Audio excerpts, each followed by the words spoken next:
नमस्कार दोस्तों, आप सभी का स्वागत है।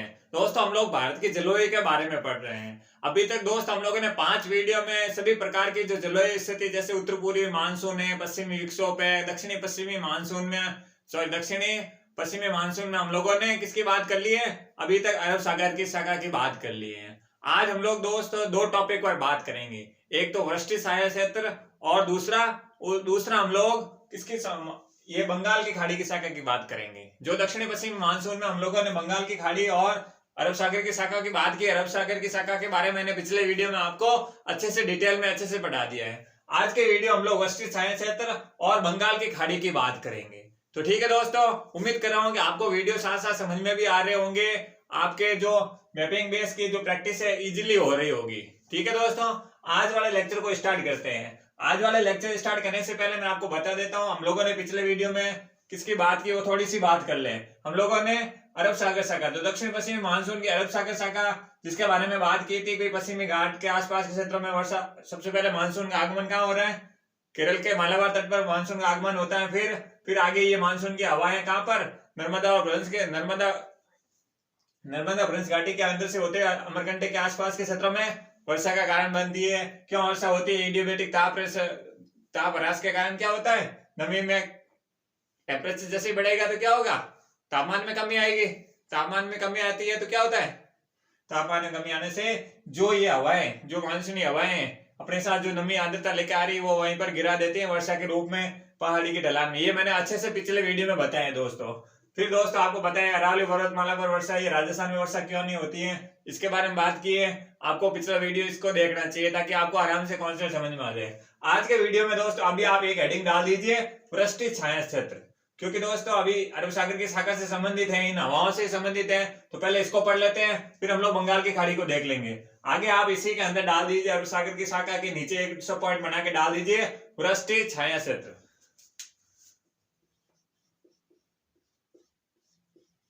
वृष्टि छाया, क्योंकि दोस्तों इसका पूछ लेते हैं वृष्टि छाया क्षेत्र होता क्या है। ठीक है, इसको हम लोग एक एग्जांपल के माध्यम से पहले आपको इसकी परिभाषा बता देता हूं कि भाई वृष्टि छाया क्षेत्र जैसे समुद्र से जो हवाएं आ रही है, समुद्र से जो हवाएं आ रही है वो पर्वतों या पठारों से टकरा कर क्या कर रही है? जो नमी है वहीं पर गिरा रही है और इसके जो विमुख भाग पर समूह पर, जैसे देखिए दोस्तों ये पठार है, ठीक है, ये क्या है? पठार है। तो यहां से जो ये हवाएं आ रही है, कुछ इस प्रकार हवाएं आ रही है, ठीक है ना।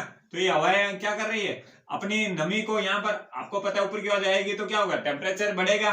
तो ये क्या करेगी? ये नमी इसके जो टकराने के बाद, पठार से टकराने के बाद इसी की ढालों पर ये जो बारिश अपना वर्षा छोड़ देती है, जो अपना आर्द्रता और नमी को कहां छोड़ देती है? इन्हीं ढलानों पर छोड़ देती है। ये तो भाग हो गया सम्मुख भाग। क्या हो गया? ये पठारों का सम्मुख भाग हो गया। लेकिन जो ये हवाएं अब आगे यहाँ पर नमी तो छोड़ रही है, अब आगे कुछ बचा नहीं है, तो ये हवा आगे तो जाती है थोड़ी बहुत, लेकिन इसमें क्या होती है? नमी नहीं होती है। तो नमी नहीं होती तो क्या होगी? इसके कारण जो ये वाला भाग है, कौन सा? विमुख भाग, पठार का जो विमुख भाग है। सम्मुख मतलब सामने वाला, विमुख मतलब ऑपोजिट वाला, जो दूसरा ऑपोजिट वाला भाग है, यहाँ पर क्या होगा? यहाँ पर वर्षा नहीं होगी। क्यों नहीं होगी? क्योंकि जो नमी थी वो तो सम्मुख वाले भाग में सारी गिरा दी है। तो अब क्या होगा? अब यहाँ पर जो हवाएं थोड़ी बहुत हो सकती है, लेकिन वर्षा होगी 9 के बराबर होती है, थोड़ी बहुत या 9 के बराबर वर्षा होती है। क्लियर हो गया? यहाँ पर कोई वर्षा नहीं होती है, तो इसे हम लोग वृष्टि छाया क्षेत्र कहते हैं। क्या बोलते हैं? वृष्टि छाया क्षेत्र। ये तो बात होगी वृष्टि छाया क्षेत्र क्या होता है। अब हम लोग इसके भारत के एग्जाम्पल के माध्यम से समझते हैं। जैसे कि देखे, आपको पता है कि अरब सागर की शाखाओं से या अरब सागर से जो समुद्री हवाएं हैं, ठीक है ना, मानसूनी हवाएं आगे आकर क्या टकरा रही है? पश्चिमी घाट पर। पश्चिमी घाट पर टकरा रही है, तो पश्चिमी घाट पर टकराएगी क्या होगा? ये पश्चिमी घाट है, पश्चिमी घाट के सम्मुख भाग पर टकराएगी, तो सम्मुख भाग पर क्या कर रही है? वर्षा कर देगी, ठीक है। लेकिन जो इसका पूर्वी भाग है, इसी पश्चिमी घाट का जो पूर्वी भाग है, यहाँ पर खाली जगह रह जाती है। कुछ क्षेत्र ये इस प्रकार का आप देख सकते हैं, ये कुछ इस प्रकार है। क्या है? ये वृष्टि छाया क्षेत्र। क्या है? वृष्टि छाया क्षेत्र, ठीक है। वृष्टि छाया क्षेत्र ये हो गया।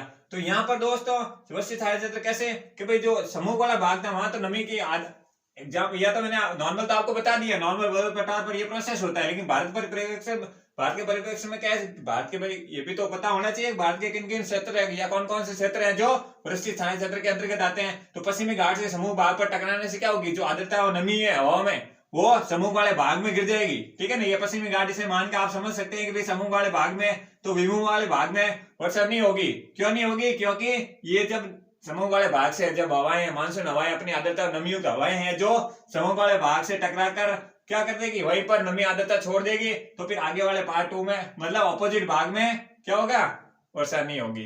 क्यों, क्योंकि इसमें नमी नहीं होगी तो वर्षा कहां से होगी, यहां तक नमी पहुंच ही नहीं रही है तो वर्षा होगी कैसे। तो ये आपको समझ में आ गया होगा, वृष्टि छाया क्षेत्र भारत के परिप्रेक्ष्य में ये बात होगी। अब इसका जो कारण क्या है, अगर बात करें कारण की वृष्टि छाया क्षेत्र, इसका कारण यही है दोस्तों, जब ये मानसूनी हवाएं आती है, ठीक है, और पर्वत या इन पश्चिमी घाट से टकरा कर क्या करती है, अपनी जो आर्द्रता और नमी, क्योंकि मैंने आपको बताया कि जो जब ये हवाएं पहाड़ों के ऊपर की ओर प्रवाहित हो रही है, ठीक है, ये हवाएं कुछ इस प्रकार प्रवाहित हो रही, तो क्या होगा, एडियाबैटिक ताप ह्रास के, जो मैंने पिछले वीडियो में बताया था, एडियाबैटिक ताप ह्रास के कारण क्या हो गया, एडियाबैटिक ताप ह्रास के कारण क्या होता है, आपको पता है कि जैसे ऊपर की ओर जाएंगे तो टेम्परेचर में कमी आएगी, टेम्परेचर में कमी आएंगे तो क्या होगा, नमी और आर्द्रता पूरी यहीं पर अपनी जो आर्द्रता और नमी इन हवाओं में जो आर्द्रता और नमी है वो सब अपनी इन्हीं ढालों पर, जो सम्मुख ढाल है पठारों के, इसी पर अपनी सारी नमी आर्द्रता गिरा देती है। इसीलिए इसका मुख्य कारण है एडियाबैटिक ताप ह्रास। ये ध्यान रखना, एडियाबैटिक ताप ह्रास के कारण ही ये सारी क्रियाएं होती है, इसका मुख्य कारण होता है। अब आपको पता होना चाहिए भारत में ऐसे कौन कौन सी जगह है जहां पर वृष्टि छाया क्षेत्र के रूप में जाना जाता है। तो इसमें 3 मुख्य चीजें, एक तो हो गया विदर्भ, ठीक है, दूसरा बात होगी तेलंगाना, और तीसरा हो गया उत्तरी कर्नाटक, ठीक है। ये जो आपको क्षेत्र ऐसे देखने को मिलेंगे जो वृष्टि छाया क्षेत्र के अंतर्गत आते हैं, ये आपको समझ में आ गया होगा, विदर्भ वृष्टि छाया क्षेत्र के अंतर्गत, तेलंगाना और उत्तरी कर्नाटक, ये जो 3 क्षेत्र है भारत में जो वृष्टि छाया क्षेत्र के रूप में जाने जाते हैं। क्यों, क्योंकि आपको मैंने ये सारा कॉन्सेप्ट समझ में आ गया होगा, आराम से समझ में आ गया होगा, ठीक है। अब आप लोग आगे हेडिंग डाल दीजिए, अरब सागर की शाखा हम लोगों ने पढ़ लिया, वृष्टि छाया भी पढ़ लिया। अब आपको हेडिंग डालनी है जो दक्षिणी पश्चिमी मानसून की कौन सी शाखा है, ये बंगाल की खाड़ी शाखा, उसके बारे में पढ़ेंगे। बंगाल की खाड़ी शाखा का पहले हम लोग अरब सागर की शाखा के बारे में पढ़ लिया, इसका संबंध इसी से था, इसलिए मैंने आपको वृष्टि छाया क्षेत्र बता दिया है। आगे हम लोग बात करेंगे, हेडिंग डालेंगे बी करके, दो ए में हम लोगों ने अरब सागर की शाखा, बी में हम लोग बंगाल की खाड़ी की शाखा। बंगाल की खाड़ी शाखा के आप लोग हेडिंग डाल दीजिए बंगाल की खाड़ी शाखा। ये हम लोग दक्षिणी पश्चिमी मानसून के बारे में ही बात करें। इसको मैं दोस्तों मिटा देता हूं ताकि आपको कोई कंफ्यूजन नहीं हो, कुछ भी लिखो तो, ठीक है ना। उम्मीद कर रहा हूं आपको समझ में आ रहा होगा, कमेंट करके जरूर बताएं, कोई कमी रही हो तो वो भी बताएं। अब हम लोग बात करेंगे बंगाल की खाड़ी की शाखा। बंगाल की खाड़ी की शाखा की बात करें दोस्तों, एक शाखा तो हो गई ये अरब सागर की शाखा, ठीक है ना। मानसून हिंद महासागर की ओर से मानसूनी हवाएं यहाँ से प्रवाहित हो रही हैं। पहले तो ये पश्चिमी यहाँ मालाबार तट पर जो अरब सागर की शाखा टकरा रही है, लेकिन ये एक तो शाखा हो गई ये, लेकिन एक शाखा कुछ इस प्रकार ये कुछ इस प्रकार दूसरी शाखा जो बंगाल की शाखा की शुरुआत होती है, तो बंगाल की खाड़ी वाली शाखा सबसे पहले दोस्तों ये जो क्षेत्र आपको दिख रहा है ये कुछ तमिलनाडु के आसपास का क्षेत्र है, ठीक है। तो यहाँ पर दोस्तों यहाँ नोट करेंगे तो आप लोग यहाँ से जो शाखा, यहाँ से तो मालाबार तट से जब मानसूनी हवाएं टकराई तो क्या हो गया, हवाएं जो आर्द्रता नमी हवाएं टकरा दी, लगभग यहाँ पर 250 से 300 सेंटीमीटर के आसपास वर्षा कर रही है। लेकिन यहाँ नोट करेंगे तो दोस्तों यहाँ पर ये वर्षा का मुख्य कारण नहीं बनता। क्यों, क्योंकि ये समानांतर आ रहे हैं। यहाँ नोट करेंगे तो दोस्तों आपको पता है कि जो समानांतर आ जाती है, मानसूनी रेखा है किसी पहाड़ी के समानांतर, न टकरा के नहीं, समानांतर आ जाती है, तो क्या होगा, वहां पर वर्षा नहीं होगी। तो ये तमिलनाडु के जो कोरोमंडल तट है, कहां पर, कोरोमंडल तट पर, इसके कारण वर्षा नहीं होती बंगाल की खाड़ी के, क्योंकि ये बंगाल की खाड़ी के समानांतर है। ये जो शाखा है बंगाल की खाड़ी की, इसके समानांतर है कौन, तमिलनाडु। तमिलनाडु समानांतर है तो क्या हो गया, इसका प्रभाव यहाँ थे, यहाँ पर तो वर्षा, हम लोगों ने उत्तर पूर्वी मानसून के बारे में पढ़ा था, वहां से आने वाली उत्तर पूर्व की जो पूरी भाग की जो पूर्व भाग से जो मानसूनी हवाएं आ रही है वो सीधे कहां पर आके टकरा रही है, यहाँ पर कोरोमंडल तट पर, तभी यहाँ पर वर्षा होती है। लेकिन यहाँ पर आप नोट करेंगे तो बंगाल की खाड़ी की शाखा है, बंगाल की खाड़ी की शाखा के कारण क्या हो रहा है, बंगाल की खाड़ी की शाखा का समानांतर है ये तमिलनाडु की शाखा, कोरोमंडल तट की या तमिलनाडु की शाखा जो है ये किसके समानांतर है, बंगाल की खाड़ी की शाखा के समानांतर है। तो क्या कर रही है, यहाँ पर मानसूनी हवाएं सीधे चलते चलते कहीं नहीं टकरा के सबसे पहले यहाँ पर मेघालय या शिलांग पठार से टकराती है। कहां पर? मेघालय या शिलांग पठार। पठारों के बारे में मैंने पहले ही वीडियो बना दिया है, वो आपको समझ में आ गया होगा। ये सबसे पहले कहां टकरा रही है? शिलांग पठार या मेघालय पठार से टकरा रही है। तो यहाँ पर दोस्तों 3 पहाड़ियां हैं, गारो, खासी और जयंतिया। क्या नाम है? मैंने पहाड़ियों के बारे में पढ़ा तो बताया था, गारो, खासी और जयंतिया। गारो, खासी, जयंती, ये 3 पहाड़ियां हैं शिलांग पठार पर। यहीं पर सबसे पहले जो बंगाल की खाड़ी की शाखा है, जो मानसून का आगमन होता है, यहाँ से जो आर्द्रता नमीयुक्त हवाएं हैं वो सबसे पहले कहां टकरा रही हैं? शिलांग पठार से। ठीक है, शिलांग पठार पर सबसे ज्यादा दोस्तों आप लोगों को पता है शिलांग पठार पर वर्षा कर रही है। लेकिन शिलांग पठार पर खासी जो पहाड़ी है, यहाँ पर एक है चेरापूंजी और मानसिन राम या मानसिन ग्राम, आप जो भी बोलते हैं, ठीक है ना। ये जो 2 क्षेत्र हैं कहां पर है? खासी पहाड़ियों पर स्थित है। ठीक है, खासी पहाड़ी पर स्थित है। तो यहां पर सबसे ज्यादा वर्षा लगभग 1080 के आसपास, लगभग 1080 सेंटीमीटर के आसपास वर्षा होती है। अब आप नोट करेंगे यहाँ तो बंगाल की खाड़ी की शाखा सबसे पहले कहां टकरा रही है? शिलांग पठार के।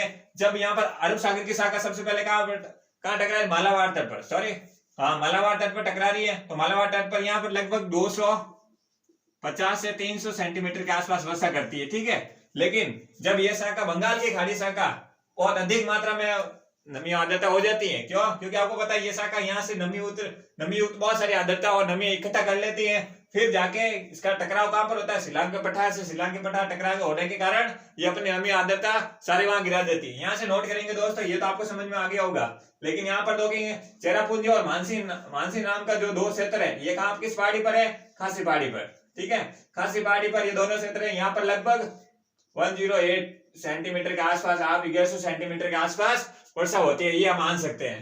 ये एक चीज आपको ध्यान रखना, विश्व में सबसे अधिक वर्षा वाला क्षेत्र जहां पर वर्षा होती है सबसे अधिक मात्रा में, वो है मानसिन राम। ठीक है, यहाँ पर कभी इसके बारे में सुनते हैं, कभी इसके बारे में, तो ये यहाँ पर अभी आप लोगों को ये पता होना चाहिए, मानसिन राम जो मानसिन ग्राम है या मानसिन राम क्षेत्र है, जो यहाँ पर दुनिया में सर्वाधिक, विश्व में सर्वाधिक मात्रा में वर्षा होती है। लगभग ये जो मैंने आपको बताया, ये लगभग इसके आसपास रेशियो रहता है। अरब सागर की शाखा में हम लोगों को इसी प्रकार मिला है, 250 से 300 सेंटीमीटर के आसपास वर्षा होती है। क्लियर हो गया? ये हो गया। अब आप लोगों को ये तो समझ में आ गया, सबसे पहले कहां टकरा रही है? शिलांग पठार से टकरा रही है। यहाँ पर 3 पहाड़ी है, गारो, खासी, जयंतिया। खासी पहाड़ियों पर 2 क्षेत्र, कौन सा? चेरापूंजी और मानसिन राम। इन दोनों पर ये 2 क्षेत्र है। कहां पर? खासी पहाड़ी पर है। यहाँ पर जो वर्षा होती है लगभग 108 सेंटीमीटर के आसपास होती है। ठीक है ना, 1080 सेंटीमीटर के आसपास। दुनिया के इस विश्व में सबसे ज्यादा वर्षा के स्थान की बात करेंगे, वो मानसिन राम हो गया। ठीक है ना, एग्जाम में यहाँ पर आप लोगों को क्वेश्चन पूछ सकते हैं। ये तो बात होगी। आगे क्या कर रहा है? आगे दोस्तों ये मानसून की जो शाखा है, ठीक है, ये कुछ इस प्रकार चलती है।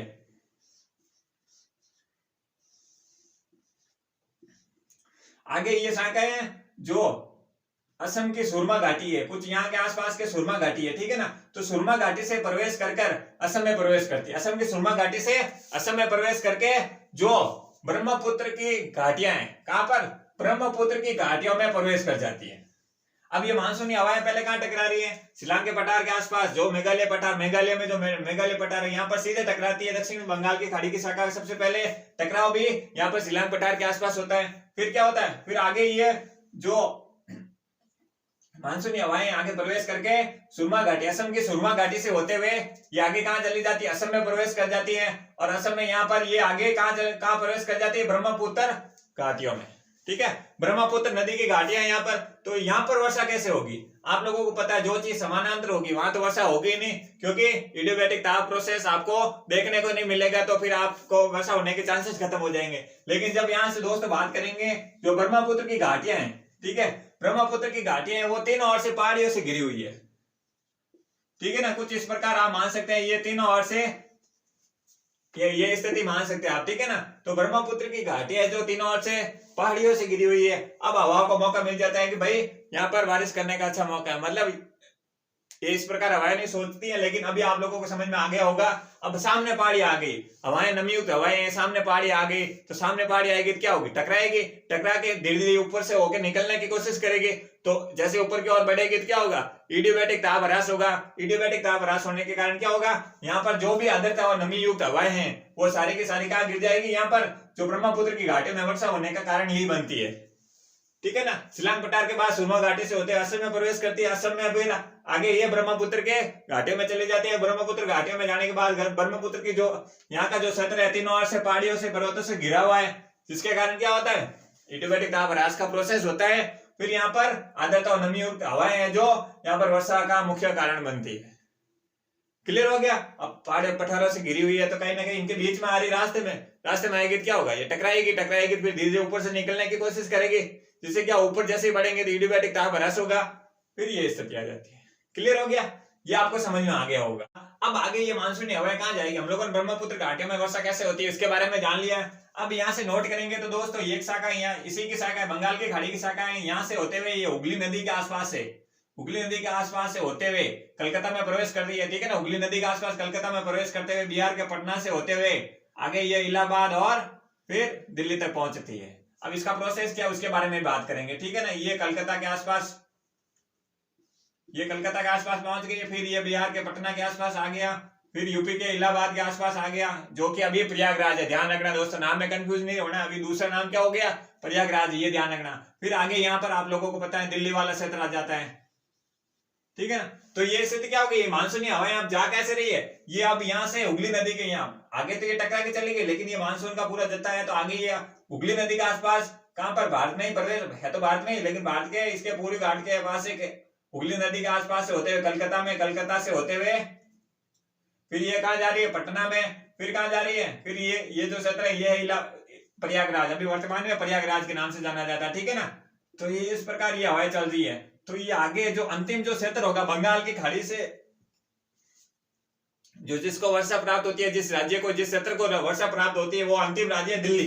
दिल्ली में वर्षा का जो अंतिम क्षेत्र है किसका, बंगाल की खाड़ी से जो वर्षा होती है वो दिल्ली में अंतिम क्षेत्र के रूप में जाना जाता है। तो दिल्ली में अंतिम क्षेत्र के रूप में होता है, तब आपके दिमाग में ये भी आता होगा कि भाई यहाँ पर कुछ ये है अरावली पर्वतमाला। ठीक है ना, अरावली पर्वतमाला है। आप लोग सोचेंगे कि भाई यहाँ तो अरावली पर्वतमाला है कि भाई अरब सागर की शाखा से समानांतर हो गई, लेकिन कहीं ना कहीं यहाँ से तो टकरा रही होगी, ऑब्वियसली यहाँ आसपास तो टकरा रही होगी, तो इसका क्या प्रभाव होगा, भाई टकराने से तो वर्षा होनी चाहिए। एक चीज याद रखना दोस्तों, यहाँ से तो नमी खूब होती है, यहाँ पर जब कलकत्ता में होती है लगभग मान लेते हैं कि भाई 150 सेंटीमीटर के आसपास वर्षा हो रही है, अब ये 100 के आसपास हो जाती कम, क्योंकि नमी में कमी आ रही है ना। फिर आगे जाके ये लगभग 50 या इसको मान लेते हैं 75 के आसपास। ठीक है, फिर ये लगभग 55 के आसपास वर्षा हो जाती है। तब यहाँ पर आप लोगों के दिमाग में आ गया होगा, जैसे स्थलखंड के भाग पर लगातार ये हवाएं प्रवेश करती है तो क्या होगा, नमी की मात्रा में कमी हो रही है, नमी और आर्द्रता की मात्रा में कमी हो रही है, तो लगातार फिर क्या होगा, कलकत्ता में यहाँ पर कम वर्षा होगी, फिर आगे वाले जो इसी की शाखा में थोड़ी और कम हो जाएगी, पटना में, फिर प्रयागराज के आसपास क्षेत्र में और कम हो जाएगी, दिल्ली तक आते आते बट अपन ये कह सकते हैं यहाँ वर्षा होती है, कम मात्रा में होती है, क्योंकि लगातार नमी की मात्रा कमी आ रही है। क्लियर हो गया। अब आपके दिमाग में ये आया ही होगा कि भाई यहाँ से तो समानांतर थी, लेकिन जब यहाँ टकराती, यहाँ से भी तो बंगाल कहां पर, अरावली पर्वतमाला से तो टकरा रही है राजस्थान में, लेकिन यहाँ पर वर्षा नहीं हो रही है। क्यों, क्योंकि आप लोगों को मैंने एक फेरल का नियम बताया था। फेरल का नियम क्या कहता है, फेरल का नियम कहता है कि जो उत्तरी गोलार्ध की हवाएं हैं वो आगे की ओर प्रवाहित होकर क्या हो रही है, दाएं ओर मुड़ जाती है। ये हवाएं क्या हो, यहां से प्रवाहित होकर अब कुछ इस प्रकार इस ओर प्रवाहित हो, इस ओर मुड़ जाती है। तो इस ओर मुड़ने से वैसे तो नमी की मात्रा में कमी आ रही है, अब ये हवा का जो प्रवाह हो गया दाहिनी ओर मुड़ गया उत्तरी गोलार्ध में, और बाईं ओर मुड़ जाएगा दक्षिणी गोलार्ध में। ठीक है ना, उत्तरी और दक्षिणी गोलार्ध में फेरल का नियम कहता है। तो फेरल के नियम के हिसाब से क्या होगा, अब ये हवाएं प्रवाहित होकर अपने बाईं ओर मुड़ जाती है। जो ये शिवालिक श्रेणी है यहाँ पर इसी के नीचे वाले भाग में टकराती है, यहाँ पर नमी तो कम रहती है इसलिए बारिश कम रहती है, लेकिन यहाँ की जो संभावना है वो बिल्कुल खत्म कर देती है। फेरल के नियम के हिसाब से ये संभावना बिल्कुल खत्म हो जाती है, क्योंकि दिल्ली तक मुश्किल से बारिश होती है। ठीक है, थोड़ी बहुत होती है बंगाल की खाड़ी की शाखा से, लेकिन जो अरावली पर्वतमाला से टकरा तो देती है, हवाओं में नमी नहीं होती है, जिसके कारण राजस्थान में वर्षा नहीं होती है। अब आपके सामने ये क्लियर हो जाता है कि भाई ना ही अरब सागर की शाखा से राजस्थान में वर्षा होती है, ना ही बंगाल की खाड़ी की शाखा से। अरब सागर से क्यों नहीं होती है कि भाई अरब सागर की शाखा के समानांतर है अरावली पर्वतमाला। और बंगाल की खाड़ी से क्या नहीं होती है, बंगाल की खाड़ी की शाखा से जो हवाएं प्रवाहित हो रही है, कौन से हवाएं हो रही है, इन हवाओं में नमी की मात्रा खत्म हो जाती है। टकराती है अरब सागर, यहां तक तो पहुंचती है, लेकिन अब नमी की मात्रा की कमी की वजह से इससे बारिश नहीं होती है। इसका यही कंक्लूजन निकलता है कि भाई ना तो राजस्थान में अरब सागर की शाखा से वर्षा होती है, ना ही बंगाल की खाड़ी से। क्लियर हो गया दोस्तों? आराम से उम्मीद कर रहा हूं कि पूरा कॉन्सेप्ट समझ में आ गया। वीडियो लंबे जरूर हो रहे हैं अलग अलग जलवायु के हम लोगों ने, क्योंकि दोस्तों ये टिपिकल टॉपिक है। एक बार आप लोगों को अच्छे से समझ में आ गया तो कोई दिक्कत नहीं होगी। क्लियर हो गया? अगर आपको वीडियो अच्छा लगा तो प्लीज आप लाइक कीजिए, शेयर कीजिए, सब्सक्राइब कीजिए। अगर वीडियो में किसी प्रकार की कमी रही हो तो कमेंट बॉक्स में जरूर बताएं। वीडियो का कौन सा पार्ट आपको अच्छा लगा ये भी जरूर बताएं। थैंक यू दोस्तों।